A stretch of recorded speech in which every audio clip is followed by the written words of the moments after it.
Sa iba pang balita, muling nagpaalala ang Public Order and Safety Division of POSD Kawayan sa mga tsuper ng tricycle na sobra ang paniningil sa pamasahe. Sa naging panayam ng IFM News Team kay POSD Chief Pilarito Malilin, mayroong fare matrix na pinatutupad sa lungsod na kailangang sundin ng mga tricycle drivers. Aniya, naiintindihan niya na tumataas ang presyo ng mga bilihin maging ang petrolyo, ngunit hindi dapat gawing rason ito para singilin ng sobra sa dapat na pamasahe ang mga pasahero. Dagdag pa niya, maaaring matanggalan ng prangkisa ang sinumang driver na mahuli o may report sa kanilang tanggapan na naniningil ng sobrang pamasahe. Ipinapaalala rin ni Malilin na mayroong discount para sa mga estudyante, senior citizen at PWD.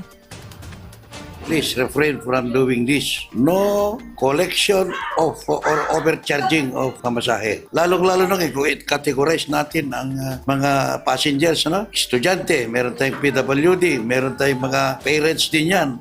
Baka hindi nila alam yan na yung magkahatid ng parents, pagka sila yung magiging passengers din yun, na may daladalang mga anak nila na pupunta sa eskwela, libre yun yung parents. Yung bata na estudyante na ihatid niya at samahan niya sa schools, yun lang ang magbabayad. Pero meron na dapat bayaran lang sa mga estudyante. That is 12 pesos.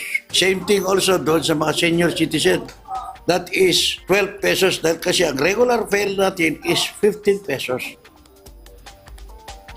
Samantala, hinihikayat ng POSD ang mga pasahero na sumangguni sa kanilang opisina kung mayroong mga reklamo upang mabigyan agad ng solusyon. IFM News.